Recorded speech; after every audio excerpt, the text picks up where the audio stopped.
मैं एक्चुअली क्या था, ऑन द वे था, मैं आपको पावर पॉइंट दे दूं? आप एक्चुअली लिंक पे व्हाट्सएप पे ग्रुप पे भेज दीजिए, देंगे तो अच्छा रहेगा। एक मिनट डाल रहा हूँ, है ना, 1 मिनट में डाल रहा हूँ, है ना। हाँ ठीक है। जी सर।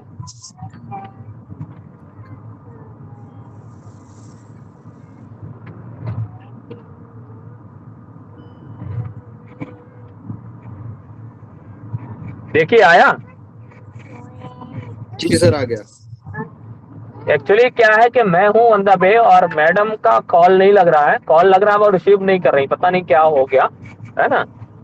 तो उसको कंटिन्यू करना है, लेकिन अपने को टाइम है अभी। हाँ चलेगा सर, कोई दिक्कत नहीं। आ गए नोट्स ग्रुप पे। नोट्स ग्रुप पे आ गया ना, मैंने पावर पॉइंट आपको दे दिया है। अच्छा अच्छा देखिए, जैसे एक, वैसे तो ज्यादातर एसेट्स के बारे में आपको नॉलेज है, जैसे टेंजिबल और इनटेंजिबल के बारे में बता देता हूँ जो थोड़ा सा ट्रिपिकल है। टेंजिबल मीन्स होता है दृश्य, इंटेंजिबल मीन्स होता है अनविजिबल, ठीक है। इट कैन बी सीम्स और that assets will use for the earning of profit in the business, ठीक है। ऐसे संपत्ति जिसका हम पैसा कमाने में उपयोग तो कर रहे हैं, मदद कर रहे हैं, बट हम उसको I can not touch, hello छू नहीं सकते। हाँ हेलो हेलो, सर, डिस्प्ले नहीं आ रहा है, डिस्प्ले नहीं आ रहा सर। डिस्प्ले एक्चुअली मैं मोबाइल से ज्वाइन किया हूँ और मैं मूविंग हूँ। आप लोगों को मैंने ग्रुप में शेयर किया हुआ है, अगर आप में से कोई शेयर कर दो तो ठीक है, उसको कर सकता है कोई। ठीक है सर, मैं कर रहा हूँ 2 मिनट। जो सिस्टम पे है वो उसको शेयर कर दीजिए, जी पावर सर, पॉइंट को। मैं सिस्टम पे हूँ सर, 2 मिनट। अच्छा, मैं आप लोगों का कोऑर्डिनेटर भी हूँ, अगर आपको रिक्वायरमेंट पड़े तो मेरा नंबर नोट कर लेना, कभी भी भविष्य में कोई प्रॉब्लम हो तो मुझे कॉल कर लीजिएगा, है ना। उमाचरण राजपूत नाम है मेरा, स्टेट हेड हूँ एमपी और गुजरात। समझ आवाज आ रही मेरी? हाँ जी हाँ जी। अगर इन फ्यूचर में आईएबीएफ को लेकर किसी प्रकार की कोई रिक्वायरमेंट हो तो बताना है। जी सर। उसको प्रेजेंट कर दीजिए, एक टेंजिबल मिनट सर, एसेट। वो मैं इसको सर, जैसे लैपटॉप पे ये ले रहा हूँ, आपने फोन पे यार। ये ग्रुप पे डाल दिया है, बाकी कल के लेक्चर का भी मिल जाएगा ना ग्रुप पे? लास्ट डे के बाद, जब तक क्लोज हो जाएगा ना, एग्जाम होने के बाद हम आपको सारा पीपीटी शेयर कर देंगे, जितना भी पीपीटी है, हाँ जितने भी सेशन है, 24 सेशन की पीपीटी आपको हम हैंड ओवर कर देंगे। लेकिन हाँ। होगा जब जब एग्जाम आपका क्लियर हो जाएगा हमारे यहाँ से, एग्जाम लास्ट क्लियर डेट हो के, एग्जाम क्लियर की सर, ट्रेनिंग कंप्लीट? हमारी ट्रेनिंग कंप्लीट होने के बाद, हमारा असेसमेंट कंप्लीट हो जाएगा, उसके बाद देते हैं। हाँ, अरे ये उसके नेक्स्ट डे एग्जाम देंगे के लिए ही हमारा। लगेगा ना ये? वो तो आईएपीएफ के एग्जाम के लिए लगेगा ना, एडवांस में हम दे देंगे तो कौन सुनेगा आप में से, हाँ हाँ। है ना। वैसे भी तो लोगों को आउट करना पड़ रहा है इसमें से, बहुत सारे लोग ऐसे हैं जो ऐड नहीं है, ऐड ही नहीं है, ठीक है। मतलब ऐड है लेकिन ज्वाइन नहीं कर रहे तो मतलब एब्सेंट दिखा कर उनको आउट करना पड़ेगा हमें, अच्छा। है ना। दे देंगे हम सारा पावर पॉइंट, आप हमसे ले लीजिएगा, हम देंगे सारा। Thank you. हम ट्राई करेंगे कि जो भी हेल्प होगी वो हेल्प आपकी करें। Thank you. ठीक है सर, ये शेयर थैंक किया है यू। मैंने। हाँ स्क्रीन शेयर मैडम, हो गया है, हाँ हाँ। आप अब कंटिन्यू कीजिए। हाँ, मैं इसमें से एक टॉपिक जो है एसेट क्लासिफिकेशन में, टेंजिबल और एक इंटेंजिबल होता है। टेंजिबल वो होती है जिनको हम छू सकते हैं, जिनका फिजिकल एक्सटेंशन होता है, यानी भौतिक स्वरूप होता है, इनको हम टच कर सकते हैं, छू सकते हैं, है ना, देख सकते हैं। लेकिन इंटेंजिबल वो होती हैं जिनको हम छू नहीं सकते, देख नहीं सकते, बट हम महसूस करते हैं कि उसका यूटिलाइजेशन जो है प्रॉफिट के अर्निंग में है। एग्जाम्पल के रूप में मैं आपको बताता हूँ, एक मिनट लाइन पर है ना, एक कॉल आया।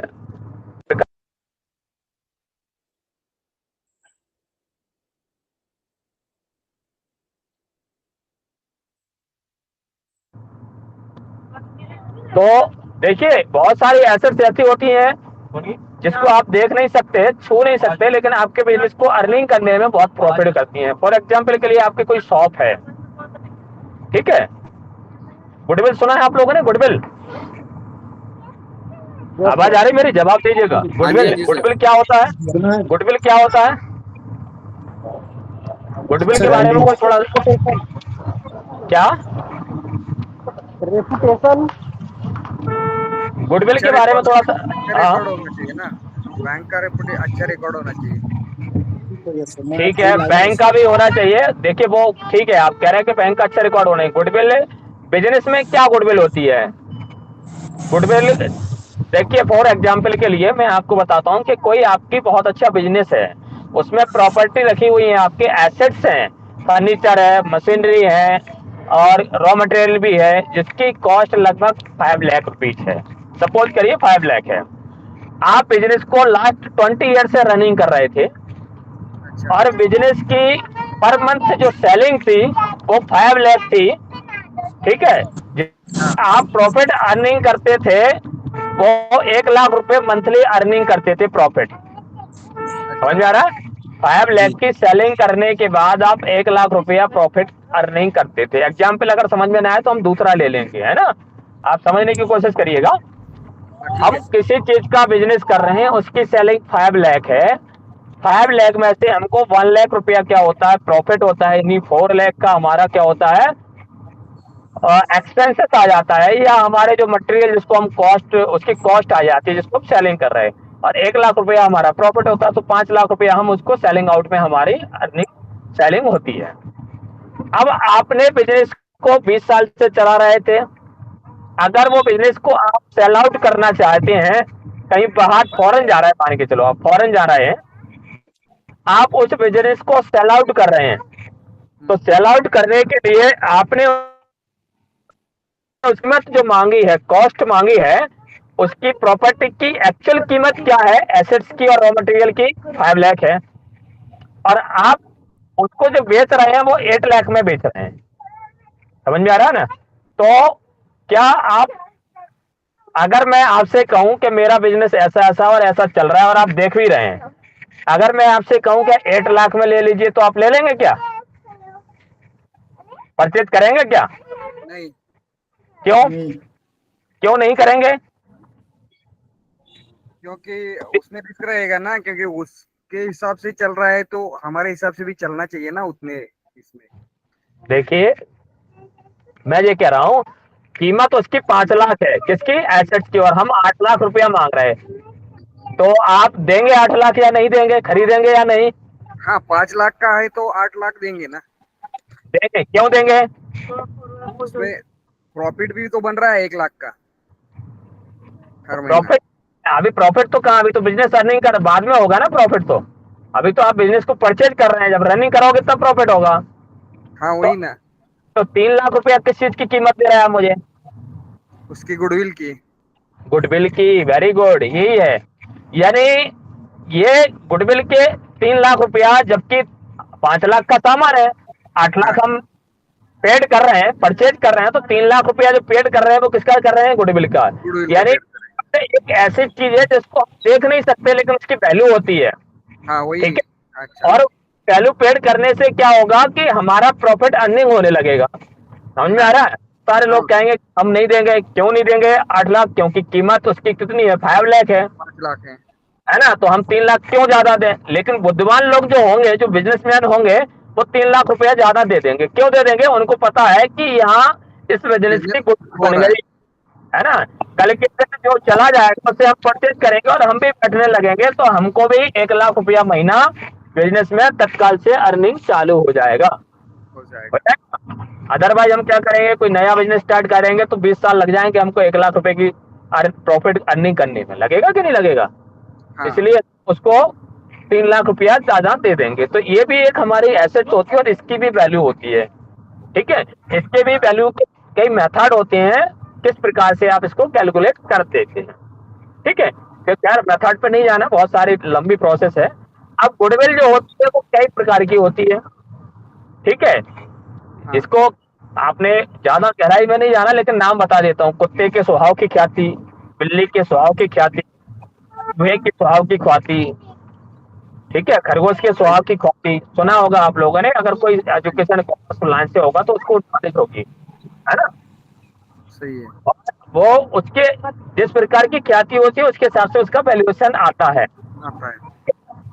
अगर कुत्ते के स्वभाव की ख्याति होती है तो उसी के हिसाब से वैल्यूएशन उसका कम आता है। कुत्ते के स्वभाव की बोला जाए तो ऐसे कस्टमर होते हैं कि वो और जो दुकान ऑनर है वो अगर चला जाएगा तो कस्टमर भी चले जाते हैं, फिर वो आते नहीं है। अगर हमने परचेज कर ली तो हमारी दुकान पे नहीं आए, क्योंकि उसके उनसे टर्म्स था, है ना। तो उसके साथ वो चले जाते हैं। अगर वो कहीं दूसरी जगह चला गया, उसने वहां बिजनेस खोल लिया, तो उसी के साथ वो भी चले जाते हैं, तो इसकी वैल्यू हमारी कम होती है। खैर वो ज्यादा लंबी प्रोसेस है, उसको कुछ समझना नहीं है, ठीक है ना। तो ये जो 3 लाख रुपया है, ये हमारी क्या है, एसेट्स है। लेकिन वो हम कहीं उसको देख नहीं सकते, छू नहीं सकते, लेकिन महसूस करते हैं उसको, बिजनेस में अर्निंग करने में बेनिफिट कर रही है। समझ में आ रहा है ना। हाँ। ये टेंजिबल एसेट इंटेंजिबल एसेट्स कहलाती है, और टेंजिबल एसेट्स है हमारा फर्नीचर है, मशीनरी है, ये क्या कहलाती है, टेंजिबल कहलाती है ना। इसमें भी क्या होता है, करंट और वर्किंग आ जाती है। ठीक, करंट वो होती है जिसकी मतलब वैल्यू चेंजेबल होती है, वर्किंग कहलाती है। जैसा कि आज ये वैल्यू है, मान के चलो मेरी पॉकेट में पैसे रखे हैं, है ना, हाँ। पैसे है ना पॉकेट में हमारी, वो भी एसेट्स कहला रही ना, कैश है। अब कल के दिन कुछ खर्चा हो जाए तो कम हो जाएंगे, कल के दिन किसी से मेरे आए तो बढ़ जाएंगे, है ना। बैंक ने ब्याज लगा दिया, ब्याज दे दिया तो हमारा बैंक बैलेंस बढ़ गया, ब्याज ने कुछ चार्जेस कर दिया तो कम हो गया, यानी चेंजेबल हो जाता है। फर्नीचर का वो डिप्रिसिएशन रहेगा वैसे ही। हाँ, फर्नीचर पे डेप्रिसिएशन लगा देते हैं, ठीक है। और एक अच्छी बात समझ में आई है कि जो हमारी टेंजिबल एसेट्स होती हैं, जिनका फिजिकल स्वरूप होता है, यानी फिजिकल एक्सटेंशन होता है, भौतिक स्वरूप होता है, वो हमारी डेप्रिसिएटेड लगता है उन पर, हर साल उनकी वैल्यू है वो कम हो जाती है। कम क्यों हो जाती है कि उनकी वर्किंग कैपेसिटी समय के साथ साथ कम होती जाती है। जैसे आप कोई भी अभी नई मशीनरी लेके आओगे तो उसको वर्किंग ज्यादा होगी, फिर जैसे जैसे पुरानी होती जाएगी तो उसकी वर्किंग कम होती जाती है, यानी उसकी पोटे घिस जाते हैं, ओल्ड भी हो जाती है, इस कारण उसकी वैल्यू कम हो जाती है। उसको जो कम होना वो डेप्रिसिएशन कहलाता है, ठीक है। लेकिन इंटेंजिबल एसेट्स जो है गुडविल, गुडविल पर क्या होता है, इसका कोई फिजिकल स्वरूप तो होता नहीं है, तो डेप्रिसिएशन नहीं लगता है, अर्थात इनमें घिसावट तो होती नहीं है, नहीं होगी, तो इस पर डेप्रिसिएशन चार्ज नहीं किया जाएगा। इसकी वैल्यू कम नहीं होती है, बल्कि इसकी वैल्यू कम होने का मेथड ये है कि उसका बिहेवियर कैसा है कस्टमरों के प्रति, ठीक है। ये डिपेंड करता है दी जाने वाली कस्टमरों को सर्विसेज, और जो ऑनर है बिजनेस का, उसका कस्टमरों के प्रति बिहेवियर कैसा है। अगर उसका व्यवहार बहुत अच्छा है, मधुर है, तो गुडविल की वैल्यू ऑटोमेटिक बढ़ जाती है, ठीक है ना। उसका सर्विस के हिसाब से बढ़ जाएगी, सर्विस के हिसाब से बढ़ जाएगी। हो सकता है मेरे कई दुकान कस्टमर ऐसे हैं, ठीक है, जो मेरे पास नियमित रूप से आते हैं। अब जब नियमित रूप से आते हैं तो मुझे लगता है कि इससे हम पैसा अर्निंग कर रहे हैं। तो कभी कभी क्या होता है कि कुछ बिजनेस में सैंपल की चीज आई मेरे पास, सैंपल जानते हो ना। हाँ। सैंपल चीज, यानी कई कंपनियां जब नहीं चलती हैं तो वो कुछ फ्री में दे जाती है ना, कि आप इसको यूटिलाइज करिए, अगर अच्छा लगे तो पैसे देके खरीदो। अब मेरे पास कोई चीज है, मान के चलिए सैंपल की पड़ी हुई है, तो जो अच्छे कस्टमर हैं अगर वो आते हैं हमारे पास, बार बार आते हैं, तो उनको नियमित बनाने के लिए हम लालच देने के लिए क्या करेंगे, उनको वो सैंपल कॉपी फ्री में दे देंगे। जिससे क्या होगा, वो कस्टमर हमारे पास परमानेंट आएगा और हम उससे नियमित रूप से क्या करेंगे, अर्निंग करते रहेंगे। होता है ना, सैंपल की कॉपी दे देना, कभी कभी ऑफर दे देना, कभी कभी गिफ्ट दे देना, ऐसा होता है ना, एक के साथ एक चीज फ्री दे देना, होता है ना, या एक्स्ट्रा वाली चीज दे देना, होता है ना, डिस्काउंट्स देना, डिस्काउंट दे देना, क्रेडिट सुविधा दे देना। तो इससे क्या होगा, हमारा बिजनेस का टर्नओवर बढ़ेगा। जब बिजनेस का टर्नओवर बढ़ेगा तो क्या होगा, ऑटोमेटिक सेलिंग बढ़ेगी, और सेलिंग बढ़ेगी तो प्रॉफिट बढ़ेगा, और जब प्रॉफिट बढ़ेगा तो गुडविल की वैल्यू बढ़ जाती है ना। जितना ज्यादा प्रॉफिट होना उतना ज्यादा गुडविल की वैल्यू बढ़ना, और गुडविल का बढ़ना यानी प्रॉफिट बढ़ना, ठीक है। तो गुडविल को क्रिएशन करने के, उत्पत्ति करने के बहुत सारे रीजन होते हैं, ठीक है। इसको कभी कभी क्या होता है, अगर कोई नया बिजनेस करा है तो हम इसको कहीं से परचेज नहीं कर रहे हैं गुडविल को, बल्कि इसको क्रिएट करना पड़ेगा आपको, और क्रिएट करने के लिए आपके द्वारा कस्टमरों को दी जाने वाली सर्विसेज को उस तरीके से ट्रीट करना पड़ेगा, है ना। कहीं दूसरी जगह का कस्टमर तोड़ना है तो कुछ ना कुछ तो आपको उसको ऑफर देना पड़ेगा, प्रलोभित करना पड़ेगा। प्रलोभित होगा ऑटोमेटिक वो आपका परमानेंट कस्टमर हो जाएगा और आपकी प्रॉफिट में और सेलिंग में दोनों में इंप्रूवमेंट करेगा। ठीक है, तो इंटेंजिबल एसेट्स के बारे में समझ में आ गया। इंटेंजिबल एसेट्स गुडविल है और इस पर डेप्रिसिएशन नहीं लगाया जाता कभी भी, और गुडविल का हमेशा ही वैल्यू रहती है और खासकर बैंकिंग में बहुत ज्यादा जरूरत है। समझ में आ रहा है ना? जो आप बिजनेस करेंगे इस बिजनेस में, आपके बिजनेस में गुडविल की बहुत जरूरत है ना। कई लोग ऐसे विश्वसनीय लोग आते हैं, मान के चलो आप कहीं केओ सेंटर चला रहे हैं, रूरल एरिया में चला रहे हैं, तो कुछ ऐसे लोग आ गए, बुजुर्ग लोग हैं जो इलिटरेट पर्सन हैं, उनको जानकारी नहीं है, तो उनने आपसे कह दिया कि आप हमारा फॉर्म भर दो, भर देते हैं, है ना। वो उनसे कह दिया, उन्हें कहा बता कहाँ अंगूठा लगाना है, उनको नहीं पता कितना अमाउंट डाला आपने, है ना। तो लेकिन जितना उनने बोला उस हिसाब से आपने भरा, उसके साथ चीटिंग नहीं करी तो चलता रहेगा। कहीं आपके मन में लालच आ गया, चीटिंग करके अब अगली बार वो आएगा क्या आपके यहाँ? नहीं आएगा, नहीं आएगा ना। और बैंक के प्रति भी आपको वफादार रहना है, समझ में आता है? वफादार रहना है, कस्टमरों के प्रति रहना है। बैंक आजकल बैंकिंग का बिजनेस मैंने देखा है, मैं 2014 से मैंने 2014 में जब से BCBF कंसेप्ट पता है आपको कब से चालू हुआ है? BC 2013-14 से ही है। नहीं, BCBF का कंसेप्ट 2006 से चालू है और इसको 11 में एक्सप्लोर किया गया था और 14 से बहुत तेजी के साथ रखे गए। महाराष्ट्र में जन्मन आई ना जबकि ये कंसेप्ट 2006 का है। 2014 में, हाँ 2014 में हमने BCO की ट्रेनिंग दी थी। वो BC आजकल बैंक में बैठ करके 1-1.5 लाख रुपया कमा रहे हैं। वो कैसे कमा रहे हैं कि कस्टमर के प्रति उनका बिजनेस बिहेवियर थोड़ा अच्छा है और बैंक के प्रति भी है। अब बैंक को टारगेट आते हैं, उन्हें का लोन देना है, मैनेजर तो हर 3 साल में चेंज हो जाता है ना। अब BC हमारा लोकल का होता है तो हम क्या करते हैं, BC से कहते हैं कि भाई इतना लोन का टारगेट आया, अपने को लोन देना है, अच्छे कस्टमर बताओ। तो BC कहेगा सर इनको लोन कर दीजिए, इनका कैपेसिटी जो है रिपेमेंट की बहुत अच्छी है। तो मैनेजर क्या कहेगा, उसके बिहार पर उनको लोन कर देगा। जब लोन करेगा तो आपको कमीशन मिलना है और रिकवरी करेगा तो आपको कमीशन मिलना है। दोनों तरीके से कमीशन मिल रहा है ना आपको। अब जो IIBF सर्टिफिकेशन आप जो ले रहे हैं एडवांस वाला, ये दोनों में यूटिलाइज होगा। मतलब इससे आप अकाउंट ओपनिंग कर सकते हो, विड्रॉ करवा सकते हो, डिपॉजिट कर सकते हो, साथ में आप क्या कर सकते हो, रिकवरी भी कर सकते हो। समझ में आ रहा है? तो आपको थोड़ा सा कस्टमर और बैंकिंग के प्रति अपना बिहेवियर चेंज करना होगा, पॉजिटिव एटीट्यूड में काम करना होगा, एंड आपकी गुडविल बढ़ेगी, आपकी ऑटोमेटिक अर्निंग बढ़ जाएगी। ठीक है, सही है। तो ये आपको फिजिकल होता है जिनका एक्सटेंशन होता है, और इंटेंजिबल और टेंजिबल में समझ में आ गया? कोई डाउट हो तो पूछ लीजिए। समझ में आ गया। टेंजिबल एसेट, इंटेंजिबल एसेट्स में कोई डिफरेंस समझ में आया? हाँ पूरा समझ में। ये टेंजिबल फिजिकल है, इंटेंजिबल नॉन विजिबल है। हाँ नॉन टेंजिबल है, लेकिन उसकी वैल्यू होती है। हाँ वैल्यू आएगी, वो तो गुडविल के हिसाब से वैल्यू आएगी।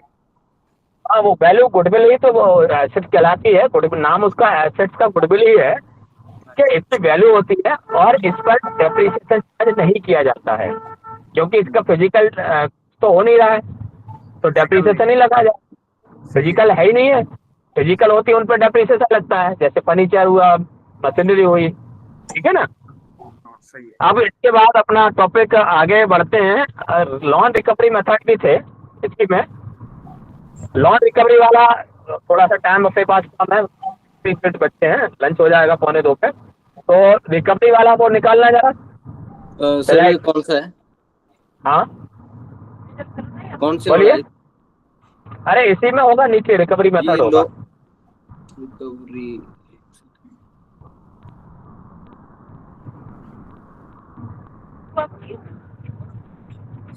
अच्छा एक और निकल गया इसमें, कॉलेटेड सिक्योरिटी और अनकॉलेटेबल सिक्योरिटी। जानते हो क्या होता है?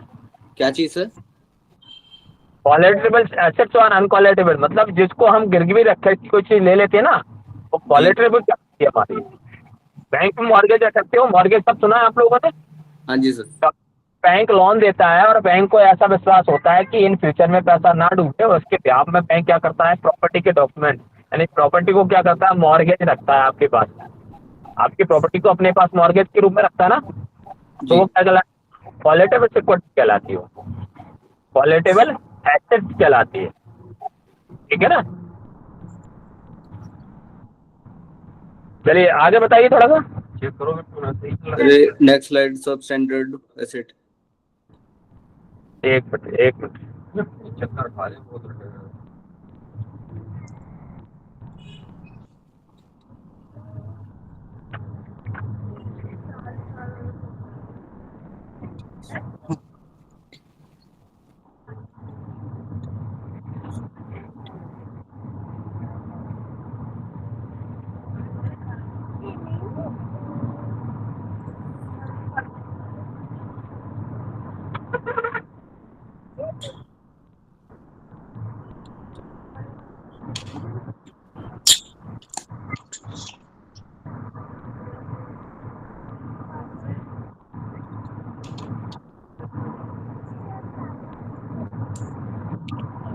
अच्छा, बैंक में एक एनपीए शब्द सुना है आप लोगों ने? एनपीए, हाँ जी सर, अगर कोई बंदा 3 महीने से ज्यादा किस्तें नहीं देता तो एनपीए में काउंट होता है। एसेट्स कहलाती है, ठीक है ना। नॉन परफॉर्मिंग एसेट्स क्या होती है, जिसका कोई परफॉर्म नहीं हो रहा है अर्निंग करने में, वो नॉन परफॉर्मिंग एसेट्स कहलाती है। बैंक लोन दे रहा है और बैंक का लोन अगर रिकवर नहीं होता तो वो क्या कहलाता है, एनपीए कहलाता है। क्या कहलाता है? अगर एनपीए, बैंक ने लोन दिया है और वो पैसा वापसी होने की संभावना नहीं है तो वो एनपीए में हो जाता है, नॉट परफॉर्मिंग एसेट कहलाती है। तो कभी कभी हमारे पास बिजनेस में भी कुछ ऐसे एसेट्स आती हैं जो नॉट परफॉर्मिंग एसेट्स हो जाती हैं, जिसका बिजनेस में हम पैसा कमाने में कोई यूटिलाइजेशन नहीं कर रहे हैं, तो वो नॉन परफॉर्मिंग एसेट्स कहलाती हैं। अब क्या होता है, जब एनपीए होता है तो एनपीए को रिकवर करने के लिए बैंक कई मेथड लगाता है, ठीक है। और एग्जाम्पल के लिए पहले क्या करेगा, कस्टमर को नोटिस देगा, ठीक है। नोटिस से मान जाएगा कस्टमर, एक बार देगा, 2 बार देगा, फिर क्या करेगा, कभी कभी खाता खराब हो रहा है तो मुझे कहता है कि भाई आ जाओ हम इसको दूसरी स्कीम के माध्यम से मर्जिंग कर देते हैं। कभी कभी कुछ ऐसी स्कीम आती है ना, जैसे मान के चलो हमने मुद्रा का लोन लिया, सुनना, हमने मुद्रा का लोन लिया, अब बैंक को हमने नहीं भर पा रहे तो बैंक ने हमसे कहा कि आ जाओ भाई इसको हम किस में कर देते हैं, गवर्नमेंट स्कीम में कन्वर्ट कर देते हैं। और गवर्नमेंट स्कीम में क्या होगा, हमको कुछ सब्सिडी मिल जाएगी तो थोड़ी सी राहत मिलेगी हमको, और एनपीए होने से बच जाएगा। समझ में आ रहा है ना। तो कुछ बैंक के पास ऐसी मेथड आती है कि आपको कुछ स्कीम ऐसी बताएगा कि यहाँ से इसको ऐसे कर लीजिए, आप आइए, या प्रॉब्लम क्या आ रही है उसको एक्सटेंड कर देती है हम कुछ समय के लिए, एनपीए होने से आ रहा है। कभी कभी क्या होता है, बहुत सारे लोगों का जब नई इंस्टॉलमेंट आती है तो बैंक उनको बुलाता है और लोग चले जाते हैं, कुछ प्रॉब्लम होती है समझ में आती है तो उसका एक्सटेंड कर देते हैं, एनपीए नहीं होता है। और अगर एनपीए हो गई तो उसके फिर मेथड बहुत सारे चेंजेज वाले होते हैं, तो उसके हिसाब से वो रिकवरी करती है। या तो उसमें कुछ मॉर्गेज रखा हुआ है तो उसको सेल आउट करके अपनी रिकवर करेगी, अर्थात क्या होता है, जैसे जमीन रखी हुई है तो जमीन को राजस्व विभाग को लेकर के उसके यहाँ जाएंगे, नीलाम करवाएंगे या उसको नीलामी की धमकी देंगे, ठीक है ना। तो इस मेथड से भी क्या करते हैं, रिकवरी कर पाते हैं।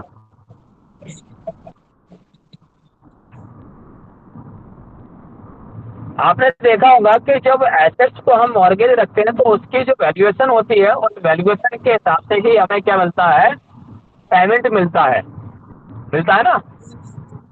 उस पेमेंट जो वैल्यू है, वैल्यू का 70%। अभी कहीं आप लोन लेने जाते हो और लोन में कोई मॉर्गेज रखते हो प्रॉपर्टी को, जैसे हाउसिंग लोन लेते हो तो हाउसिंग लोन के को आकलित कर दिया जाता है, उसका 70 और 80% तक वो क्या कर देता है, बैंक उसको उस वैल्यू का लोन के रूप में अवेलेबल करवा देता है अमाउंट। स्लाइड से आगे करना थोड़ा।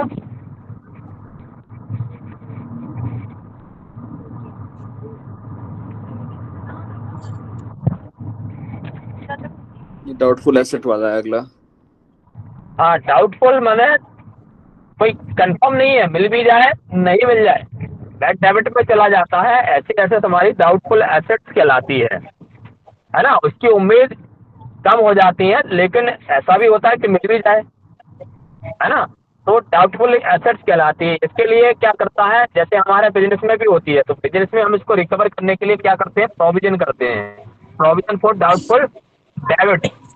प्रोविजन यानी करना, एक फंड क्रिएट करते हैं, इन फ्यूचर में अगर ऐसा हो गया तो वहां से उसकी रिकवरी करी जाए। और हम कोई भी नई एसेट्स परचेज करते हैं तो डेप्रिसिएशन क्यों लगाते हैं, डेप्रिसिएशन लगाने का मुख्य पर्पज ये होता है कि कल के दिन हमारी एसेट्स प्रचलन से बाहर हो जाएगी, यानी वो वर्किंग लायक नहीं रहेगी, तो हम नई एसेट्स को कैसे परचेज करेंगे। उसके लिए अच्छे बिजनेसमैन लोग क्या करते हैं, एक प्रोविजन करते हैं फ्यूचर में नई एसेट्स को परचेज करने के लिए, उसको रिटर्न ऑफ करते जाते हैं डेप्रिसिएशन लगा करके, और प्रॉफिट एंड लॉस में से एक प्रोविजन करके एक नया फंड क्रिएट करते हैं, जिससे कि अगर कल के दिन हमारी मशीन मान के चलो 20 साल पुरानी हो गई, तो 20 साल बाद हम ये मानते हैं कि वो वर्किंग की स्थिति में नहीं रहेगी, उसकी वैल्यू 0 हो जाएगी। देन हम बिजनेस को रनिंग रखने के लिए न्यू मशीनरी की परचेज करने की आवश्यकता होगी, तो उसके लिए हम क्या करेंगे, एक प्रोविजन करके एक फंड को क्रिएट कर लेते हैं, और प्रोविजन प्रॉफिट एंड लॉस में से कुछ अमाउंट हर साल उस प्रोविजन में डाल करके नया फंड क्रिएट कर लेते हैं। इन फ्यूचर में अगर परचेज करनी है तो एसेट्स को हम परचेज कर लेते हैं, जिससे कि हमारा बिजनेस है ना रनिंग रूप से चलता रहे।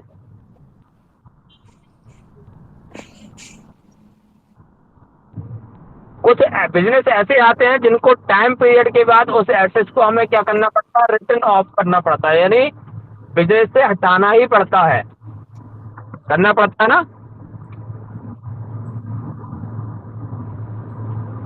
अब बैंक में क्या होता है, एसेट्स का क्लासिफिकेशन जो है बैंकर्स कैसे करता है, वो टाइम पीरियड के हिसाब से करता है कि कितने समय बाद हमारी कौन सी आपने देखा होगा समझौता सुना है, एक समझौता, समझौते में जाती है ना बैंक, एक समझौता करता है, बहुत सारा पुराना लोन होता है तो उसको रिकवर करने के लिए क्या कर देता है, समझौता भी करता है। तो एनपीए जो क्लासिफाई करना पड़ता है बैंकिंग को, तो वो टाइम पीरियड के हिसाब से क्लासिफाई करता है कि कितने समय से उसका पेमेंट नहीं आया, उस हिसाब से उसको एनपीए की भी कई कैटेगरी बना लेता है, उस कैटेगरी में डालता है और उस हिसाब से उसको समझौते के लिए वैलिड करते हैं। नेक्स्ट स्लाइड दिखाना।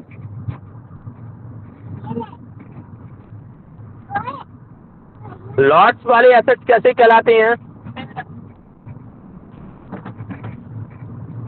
ऐसी संपत्तियां जिनका कोई निश्चित नहीं रहता है, इनका मूल्य क्या होने वाला है, ठीक है, कितना गिरने वाला है, वो हमारी कैसी कहलाती हैं, लॉसेबल एसेट्स कहलाती हैं, जिनसे हमें लॉस की उम्मीद होती है कि इनकी वैल्यू कोई निश्चित नहीं रहती है, सर्टेन नहीं रहती है, अनकोलेटरेबल कहलाती है, इनको हम सिक्योर्ड नहीं मानते हैं और इनको मॉर्गेज के रूप में भी कहीं यूटिलाइज नहीं करते हैं,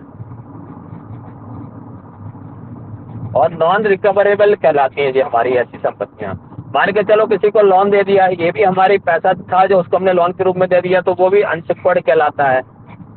कोई हमने मॉर्गेज के रूप में चीज नहीं रखी तो अनसिक्योर्ड कहलाएगा ना, क्योंकि रिकवरी की संभावना अगर नहीं है तो वो डूबने की संभावनाएं हो जाती हैं।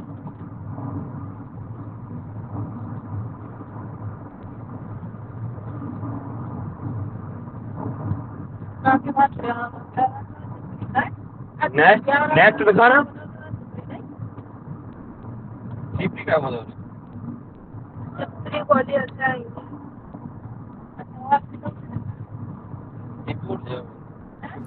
ऐसा जनरल एसेट,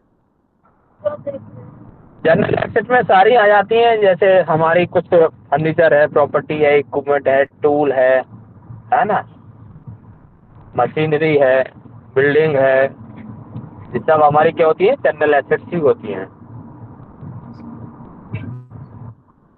ठीक है, इसके बाद कुछ और।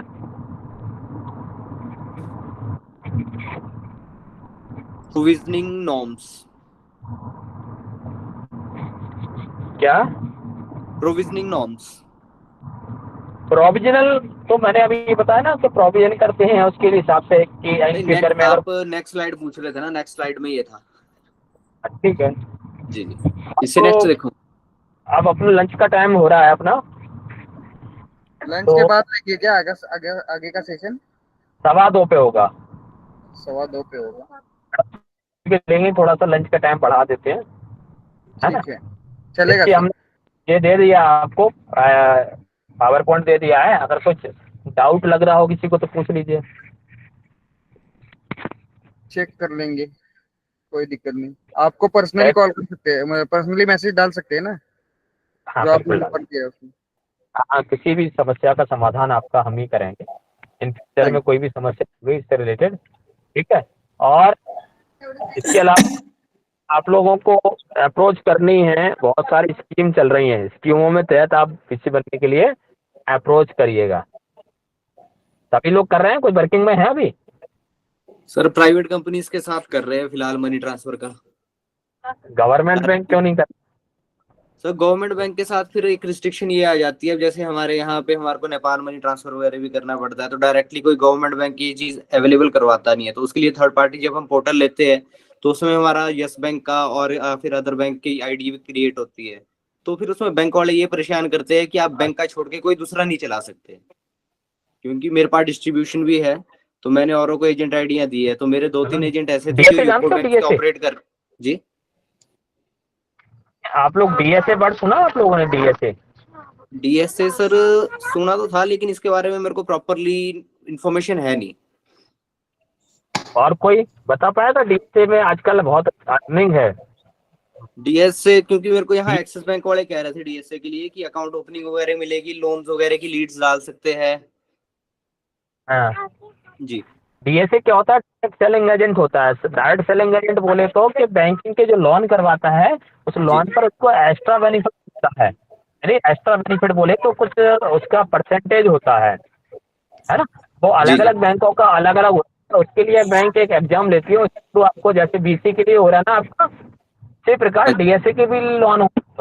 डायरेक्ट सेलिंग एजेंट के लिए भी बैंकिंग क्या करती है, एक अपना इंटरनल एग्जाम लेती है और उसके थ्रू आपको डीएसए का एक सर्टिफिकेट दे देती है, और सर्टिफिकेट के आधार पर आप बैंकों के लोन करवाओगे उस पर, और रिकवरी करवाओगे उस पर भी कुछ आपको प्रोविजन होता है प्रोवाइड करने का। मान लो 1 करोड़ का लोन करवाया, अगर आपको 0.5% ही है, हर मंथ से आप 100 करोड़ के लोन करवा रहे हैं बैंकों के बड़े बड़े, तो आपकी अर्निंग बहुत अच्छी हो सकती है ना। तो कोशिश करिएगा अपने एरिया में जो बैंकिंग है उनमें डीएसए डीएसए आप बन जाते हैं तो अच्छी खासी अर्निंग आपकी स्टार्ट हो जाती है।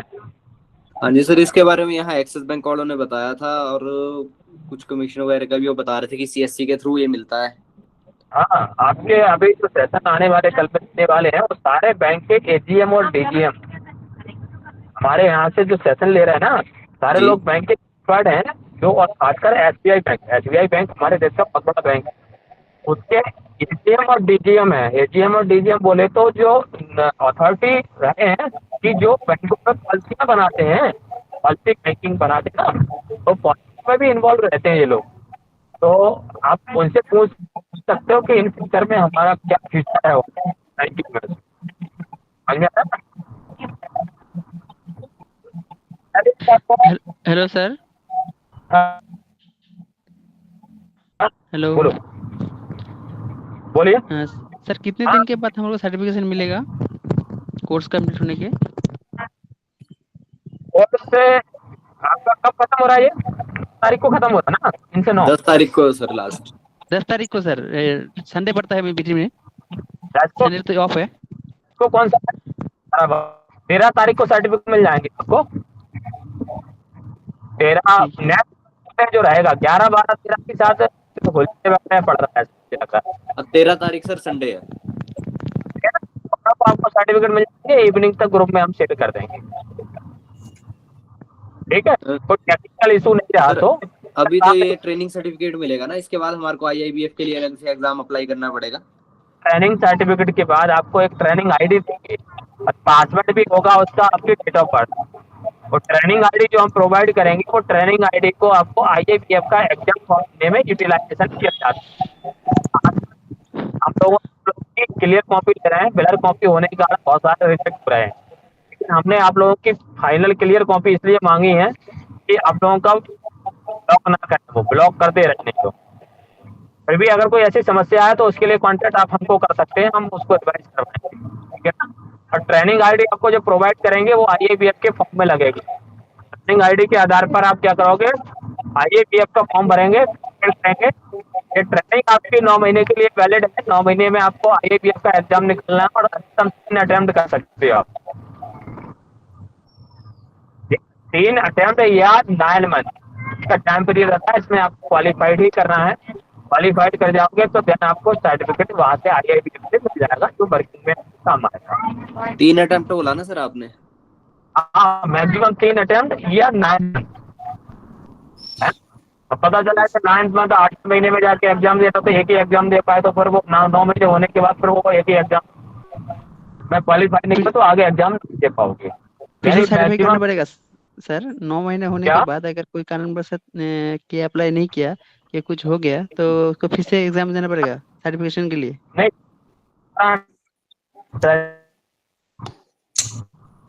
आपको दोबारा सर्टिफिकेशन के लिए तब पाओगे जब थर्ड ट्रेनिंग ले लोगे।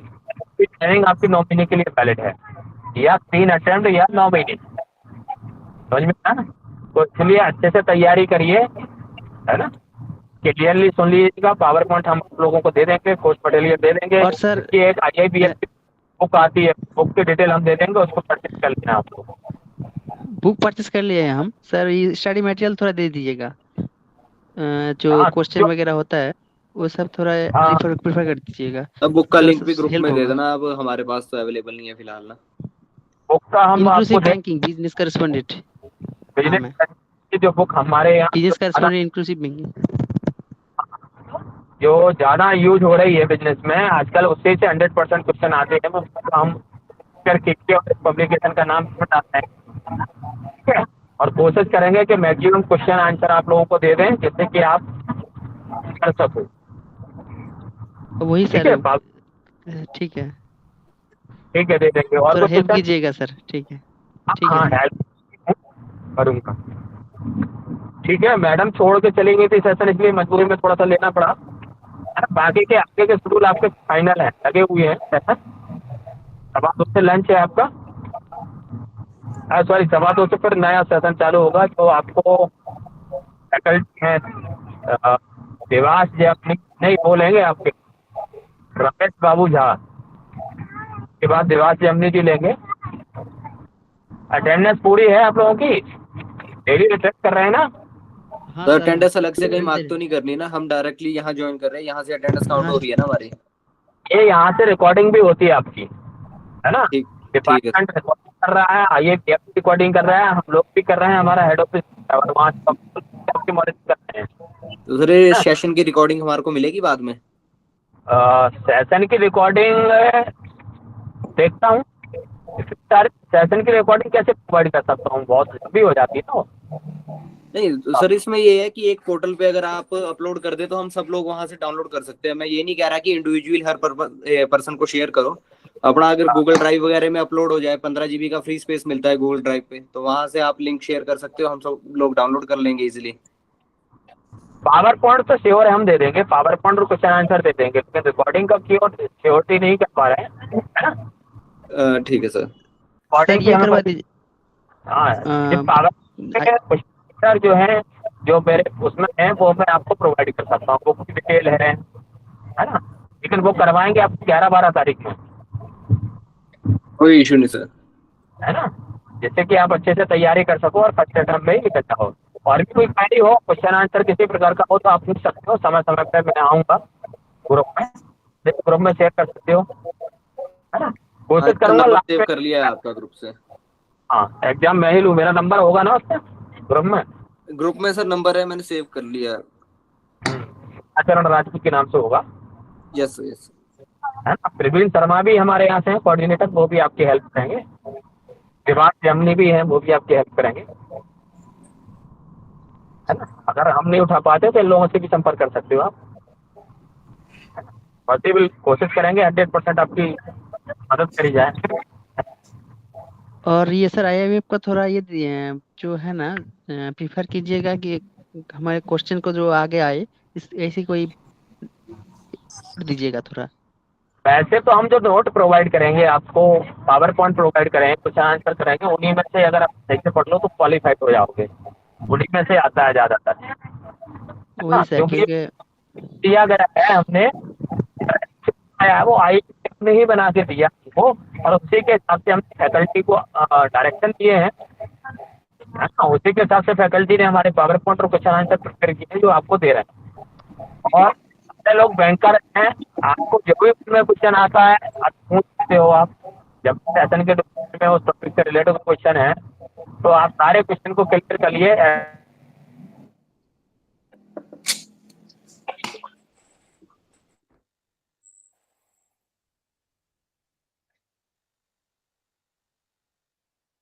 अभी क्वेश्चन हो सके उससे पूछ लीजिए टॉपिक रिलेटेड, ठीक है? और कोई जानकारी? नहीं sir, thank you. Thank you sir.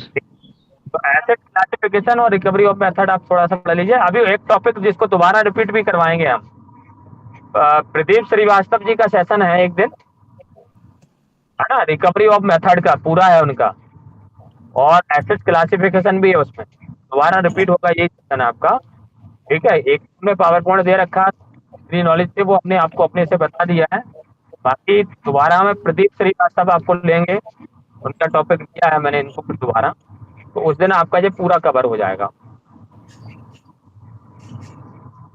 ठीक है? तो अभी लंच के लिए ब्रेक करा जाए? Okay sir, okay. और सर सबको कह दीजिएगा।